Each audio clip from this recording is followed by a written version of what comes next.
চটরে তোর হলো তোর খোলো বিনীত গোল করে হাওয়ায় চটি দাঁড়িয়ে আছে আস্তে করে চটরে তোর হলো তোর খোলো বিনীত গোল করে হাওয়ায় চটি দাঁড়িয়ে আছে আস্তে করে চটরে তোর হলো তোর খোলো বিনীত গোল করে হাওয়ায় চটি দাঁড়িয়ে আছে আস্তে করে চটরে তোর হলো তোর খোলো বিনীত গোল করে হাওয়ায় চটি দাঁড়িয়ে আছে আস্তে করে চটরে দুয়ারে চটি প্রকল্প কি চালু হলো?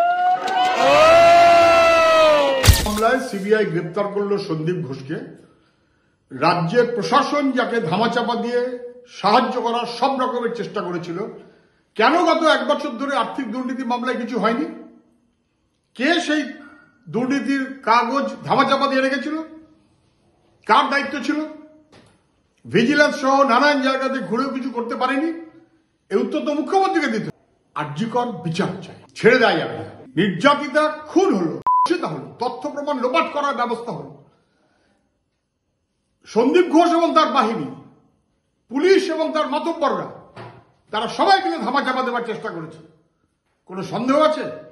এই অপরাধে যারা অপরাধী তাদের বাকি প্রত্যেকটাকে যতক্ষণ না পর্যন্ত গ্রেপ্তার করা হচ্ছে ওপর নিচ মাথা পর্যন্ত, ততক্ষণ পর্যন্ত নির্যাতিতা শান্তি পেতে পারে না।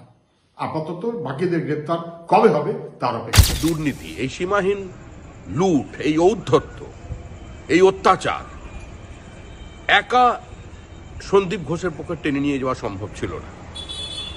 অনুমোদন ছাড়া, আশীর্বাদ ছাড়া এত বড় প্রতিষ্ঠানকে এভাবে একচেটিয়া একাধিপত্য কায়েম করা সম্ভব ছিল না।